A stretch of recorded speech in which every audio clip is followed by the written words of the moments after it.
Animal shelters throughout the state are fundamental to the communities they serve, providing care to animals in need and supporting the human-animal bond through advocacy, education, and adoption. On a special edition of Vermont This Week, we sit down with representatives from 3 Vermont shelters to hear about the challenges they're facing and how you can help. That's ahead on Vermont This Week.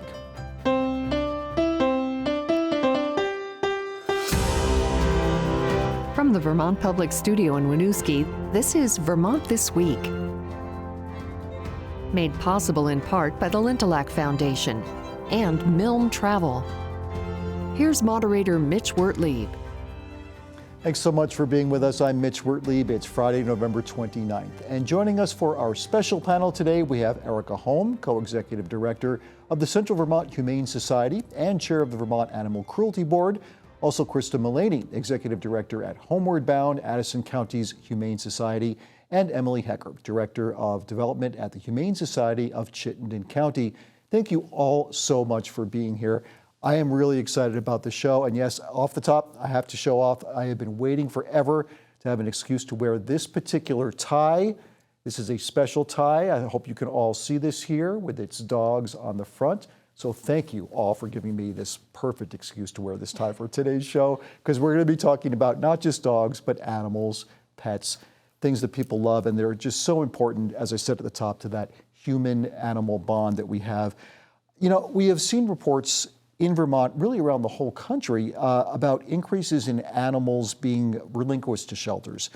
A number of shelters are struggling to meet the demand here, and I wonder if, I'm going to open this up to all of you, but we'll start with you, Emily. Has your shelter in Chittenden County seen an increase in the number of animals that you're caring for? And tell me a little bit about the factors that are contributing to that increase, if there is one. Yeah, so in 2024, we have seen an increase in requests to surrender animals to our shelter.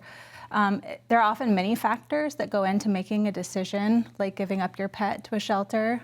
So it's hard to pinpoint exactly one reason. I think it's multiple reasons. You know, anecdotally, people will mention housing and financial issues. One thing is certain, though, the animals coming into our shelter have more behavioral and medical needs than we've ever seen before. And so I think it's a pretty safe assumption to say that animals that come into our care are coming in because their owners might not be able to afford their medical care. That's pretty tough. I mean, tell us a little bit more about that, Krista. Have you seen an increase in this as well? And how do you deal with some of those challenges Emily was just talking about? Yeah, we absolutely have down in Middlebury seen very similar things. I think it's a statewide sort of epidemic, if you will, that people, because of the economic climate, because of the housing shortage and everything that's going on with housing in Vermont, it's been very difficult for people to take care of their animals responsibly, and we know these people love their pets, right? So they want to do what's right, and so when they relinquish, it's a very difficult thing for them to do, but it's the responsible thing to do is to bring it to an area shelter where they know the animal will be cared for, vetted. You touched upon vetting. That's a huge issue that we've seen. People cannot afford to bring their animal to veterinary clinics and hospitals, and that's one of the reasons that we started an on-site clinic about 4 or 5 years ago, so that we could offer affordable spay and neuter to local animals. Erika, I remember that the narrative around the time the pandemic was starting was, you know, so many people wanted to adopt pets. And, you know, getting through the worst of COVID, the idea was, okay, you know, now we're seeing these pets given back. How much of that is contributing to an increase in the shelter capacity? Well, I think that the reasons for giving back since the pandemic isn't just because, oh, I didn't really think this through. It's more along the lines of, again, housing and expenses. But housing has impacted folks in so many different ways, not only just losing their housing, but a lot of our housing has changed in the type of housing it is, and rental housing is not as open to animals. You know, we've lost some of our long-term rentals to Airbnb type of housing, and they're not allowing animals. So we've seen some animals coming in that, you know, have been in their homes for a very, very long time, their entire life, and now their folks are in a position where they can't keep them. How do you deal with these behavioral problems that you were mentioning, Emily? Because, you know, you get these folks who work so hard at these shelters, and they want to do the right thing, but they're not necessarily trained in all the different things that can, be happening to an animal. Yeah, we're very fortunate to have a robust canine behavioral program. We work with a consultant, and so she comes in and helps advise and work really closely with our staff to help develop behavior plans for all the canines that need it. Sometimes that does lead to a really long length of stay. I think all of us here have probably experienced animals in our care for 6, 7, 8 months as we work through the behavioral program that our behaviorists have put in place. One of the things that we're really proud of this year is we've been able to offer a post-adoption consultation with our behavior expert to help really kind of troubleshoot and say, okay, what kind of behavior are you seeing at home? How can we help? Here's what we've tried here at the shelter that worked well. And this year we also have an animal care staff person who really took a shine to behavior training and is offering an in-person behavior consult post-adoption. So we're really proud of that service and being able to offer that and know that it's really critical in people feeling supported and being successful in bringing a dog that might have some challenges home and really helping that animal adapt to life. That must be incredibly popular. Because I can imagine folks who are saying, I want so badly for this to work out and have this animal stay a part of our family, be in the home, but but to have that consult, that's something that sounds pretty new and exciting, and people can rely on that. That's right, and it's another part of animal ownership that we don't necessarily always think about, and specifically to canines, that's the behavior piece. There's lots of really skilled behaviorists in Vermont that can help guide, but it comes at a cost, and so that's something that's always at the heart of our mission, which is surrender prevention. How do we help keep people with the pets that they love? And so that looks like providing a whole spectrum of services, and that's one of them, is really behavior consultants. At Central Vermont Humane Society, we've offered ongoing, as part of our adoption contract and fee, was dog training classes after the adoption. And we've done that for many, many years with a number of the same certified dog trainers. It's all fear-free, force-free, positive reinforcement training. And that's what the dogs are experiencing with us while they're with us. And then we provide that to the adopters ongoing. We also have a behaviorist that we work very closely with, because some of our dogs may not do well in a group class, but it's great to get the information to the owners on how they can work with the dog and be successful in that way. We're going to talk about other pets too. It's not just dogs, obviously. There's cats, there's rabbits, there's guinea pigs, all sorts of things. Chinchillas, we have chinchillas. Chinchillas, okay. I have ferrets I've heard mentioned at times, but I think a lot of people do think about dogs. And of course, the behavior part and the training part is so important with that. I want to back up a little bit and let's talk about the start of the process. A lot of people, when they're looking for a pet to bring into a home, they'll start, because it's the age we live in, with the internet. And there are pet adoption websites, a lot of them out there. What should people know about sites like Pet Finder or different sites, both the good and the bad? Krista, let's start with you. Sure. Well, I think it's important for people to do their research and know what sites are reputable and trusted. Pet Finder is a great example of a trusted, it's been around for a long time. And it really is how we found our dog. Sorry to interrupt, but that's great. How we found Fezzik. Yeah. So, yeah. It's easy to access, and it gives the animals in our shelter a wider audience of potential adopters. Of course, we put the animals on our own website, but Pet Finder is the one that we really focus on to update and keep the animals current, so that people who are really hot to try as far as adopting an animal, there she or he is, and then they make the phone call and connection. But again, people should be really, really diligent about doing their research and picking the websites or the social media platform that is reputable. Erika, what can you tell us about the not so positive aspects of some of these sites? Well, Pet Finder itself is reputable, but keep in mind there are many organizations that can post on Pet Finder. And so you need to understand where that animal is that you're looking at. So there's also many cases where it might say, like, you do a search within 50 miles of your home, and it turns out that animal is sitting in Alabama. And they just post them as being local to Burlington or Montpelier. And so then somebody falls in love with the photo and the description, and then they find out their animal needs to be transported up here. And then there's no support because where they're coming from is not going to follow through with you. And if there is a problem with the match, if it's not a good fit for your family, you don't have the local support that you're going to get from a local shelter or rescue in the state. So that's another aspect of it that you do have to be very diligent about, and finding out if there's some way you can be sure the information you're given medically and behaviorally that really is true. It's amazing you say that. You mentioned Alabama, and I have to say that is where my dog came from. We went through this exact process, and you're absolutely right. We didn't realize, we found him through Pet Finder, but did not realize at the time that he was going to have to come from Alabama all the way to Vermont. We got lucky. There were people that happened to be going to a wedding, and they said, "Do you know a place called Colchester?" And we said, "Yes, we do." Well, we're going to go there, and that's where they ended up dropping him off. But we got lucky with that. So you do have to realize that not all these places are within that 50-mile radius, and that's something to look for, right? If I might add something, Yeah. it's really important to also factor in that we as brick and mortar nonprofit shelters, we end up with a lot of these dogs that don't work out for people for whatever reason. As Erika was saying, you don't necessarily have the support from that rescue. And so if it doesn't work out, it's organizations like us who have to intake those dogs. And those aren't the easy dogs to rehome. We talked about behavioral. The length of stay is extended. So there's a lot of different factors that impact us.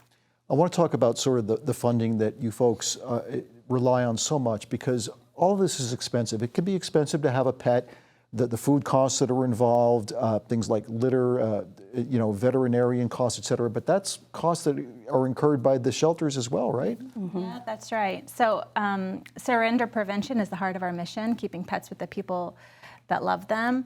And to that effect, we have opened a community pet clinic in 2021. It's becoming more and more of a popular model for shelters who probably already have a veterinarian on staff and vet techs. So we were able to start to expand those services. So we do serve low-income community members with wellness visits for their pets, sick visits for their pets, and then spay-neuter, all at a reduced price and occasionally free through a couple of very generous funders to be able to make spay and neuter as accessible as possible. To the food costs, that is something that a lot of people have to budget for, and sometimes at the end of the month can't manage to fit into their food budget, their grocery budget.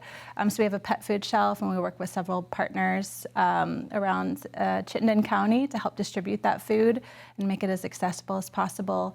And that's all dependent on community donations. So people bring in, we get calls several times a day of folks saying, "I bought this bag of dog food and my dog hates it." Like, it's actually more like cats. The cats who are too picky. Of course, usually it's the cats that are dogs too will just go finicky. through it and do it anyway. But the cats are like, "I'm not touching that."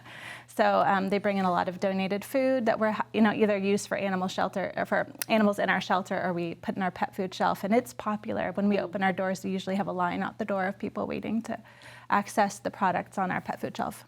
Krista, in the Middlebury area, can Vermonters sort of pat themselves on the back just a little bit here? Because I am thinking that what Emily was just referring to, those donations from the community have got to be critical, because this really adds up. Absolutely. Another thing that people don't always take into consideration is staffing. We have to hire people to take care of these animals. We're open 365 days a year. We have living, breathing creatures that depend on us to feed them, to socialize them, to let them out, take them in, keep them clean, all of those things. And so that is a huge expense, at least for our shelter, is staffing. And Erika, why are so many of these animals that we see coming from, and again, this is anecdotal, every time I'm walking my dog and I meet somebody and we start talking about our dogs invariably, where's your dog from? They're from Tennessee, they're from Alabama, South Carolina. So many of these dogs, and I don't know, maybe cats too, seem to come up from the South to places like Vermont. What's behind that? Well, there's a couple of things. One is that the South has not been as diligent in spay-neuter as the Northeast has been. So there are some national programs that try to aid in that and increase spay-neuter. Some of it is cultural, the reluctance to do so, and then some of it's financial. But a lot of the southern shelters are looking to transport their way out of the problem, and that is sending animals northeast, where, folks do spay and neuter, and certainly almost, all the shelters do before we adopt out, and most of the rescues do. But also, there's just been an explosion of rescues in the state. Currently, it's unregulated. We're trying to work on that. But, anybody that feels badly for a dog or cat in another area of the country that doesn't have the options that the animals here seem to have, starts up a rescue and just starts moving animals north. So there has been a really huge increase in that in the last 5 to 10 years. How important are people who foster animals? We haven't talked about that yet. That seems to me to be a wonderful thing to do, and kind of hard too, right? I mean, Yeah. You have to say, you can fall in love with this pet, then you're going to have to give them away. Yeah. Our foster program is very robust. We have a full-time foster care coordinator who works really hard to develop relationships and to kind of train up those families. So, we work really hard on making sure that the most vulnerable pets in our shelter at any given point are in foster, and usually that looks like about 50% of the animals in our care. So, Really? Yeah. So every month we take in approximately 100 or so, sometimes more animals, and about half of them are in foster care. Generally, it's the most vulnerable animals, so it's pregnant or nursing moms, hospice animals, animals with a lot of complex health needs, or just animals who experience a lot of stress being in the shelter. Our staff are incredible with the pets. If I would be a pet to any of them. They're just so wonderful, such animal-centric people. But it's really tough to be in the shelter environment. And so we know that the home environment's better. It gives our animals time to relax and rest and, recover from a procedure, for example, and then find their right home. So we are always looking for skilled and loving foster families. But you do get attached. It's the risk. We love foster fails. Foster fails. They're common. They're common. What do you mean by foster fails when you say A that? foster fail is someone who fosters the animal to help out the shelter, but then falls in love with the animal so much that they end up adopting. Oh, okay. That's when a Yeah. failure is not really a We failure. welcome those Okay. failures. Yeah, we love those failures. Great name for it. Protecting animals is so important. Erika Holm, I know that as chair of the Vermont Animal Cruelty Board, there's a new bill that's been put out, H626, I believe. It was passed this last legislative session. This creates the position of the Director of Animal Welfare. What does that position do? So Or what will it do, I should say? H626, as it was introduced, was a very large bill. It was like 70 pages. What was passed was 8 pages. And so it did create that position. And that's just the first step of what we're looking for. H626 was the culmination of a lot of work from a lot of people over probably the past 2 decades. A number of boards, including the Animal Cruelty Investigation Advisory Board, the Vermont Humane Federation, and some individual animal welfare people worked really hard on the aspects that are important right now for changing the way that we're investigating cruelty in Vermont. So it's really a broken system at this time. We have the 251 Club, right, for 251 towns. That's kind of how it's handled, is every town has its own way of doing it, whether it's in the past through, animal control officers, a sheriff, a constable, the state police. So it's very fragmented, and it's not being handled the same throughout the state. So that concern has brought forward these various boards to study it.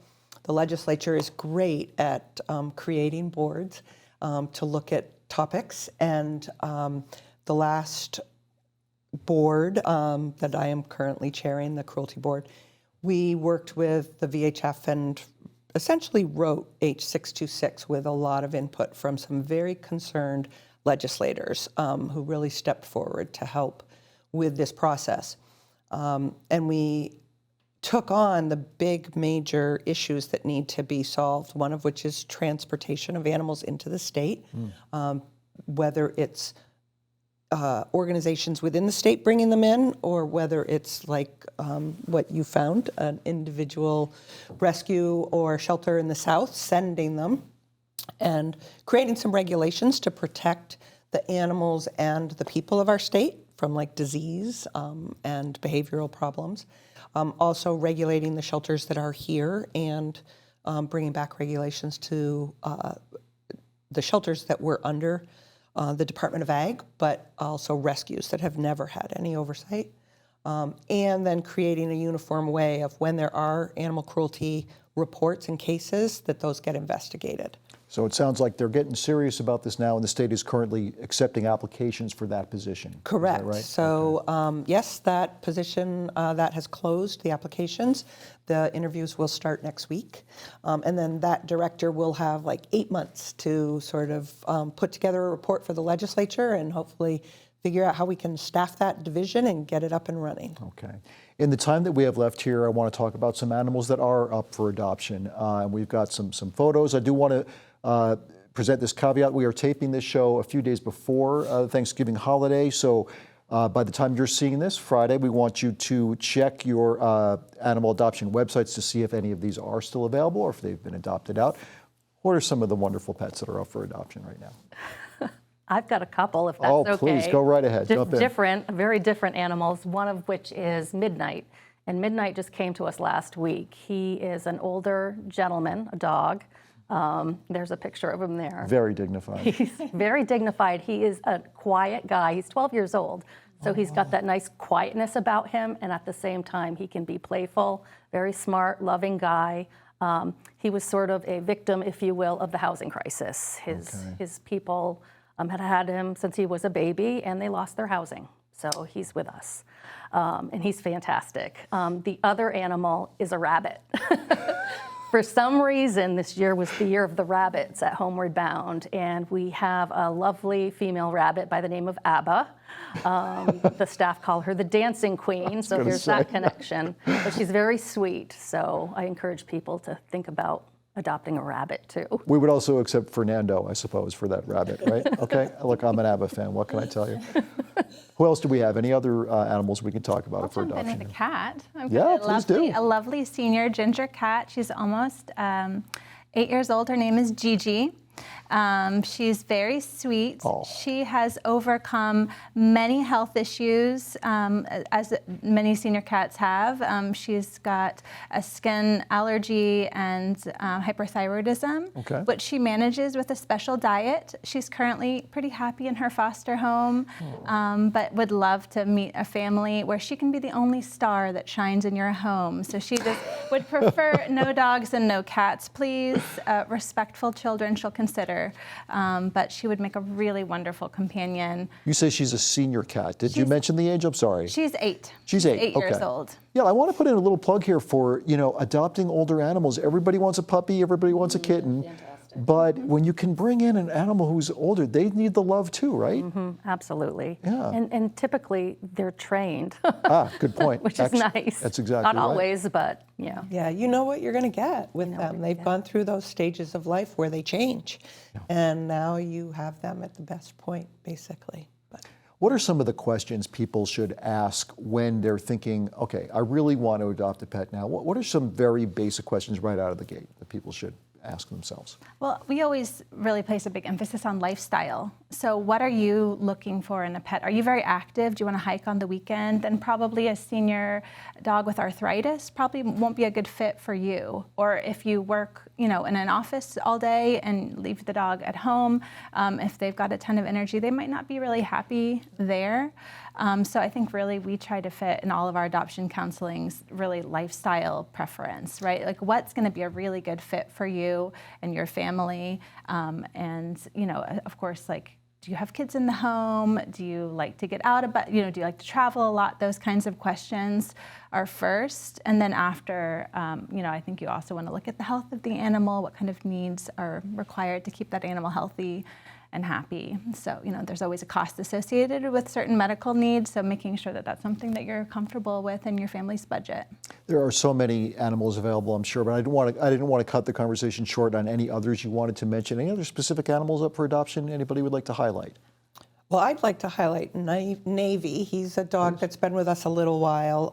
Family changes, and he and his other dog sibling had come into us, and the smaller one has already been adopted. And Navy is a very fun, energetic dog, and I have brought him home a few different times with me to work with me when I was working at home or spend the night and see how he did.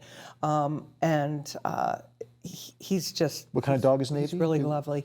Well, I think that the owner said he was a boxer mix, but, we hear that quite commonly. He's brindle, and he's on our website. He's just adorable. And even though he is, I think he's like 6 or 4, I forget now, but he's full of energy. So he is a great dog for somebody that, wants to do things with their dog, but he's already reached that age where you know who he is, you know who his personality is. And very briefly, Emily, I'm going to let you have the last word here. What should people do to help? They want to help shelters. They want to do things. What can they do? That's a great question. So first of all, adopt. If you're looking for a pet, adopt an animal, come visit us and you look at our website. Foster, become a foster family if that feels like something that you are interested in and able to do. Volunteer. If you don't mind rolling up your sleeves and getting your hands dirty, literally getting your hands dirty, because it's messy work in the shelter.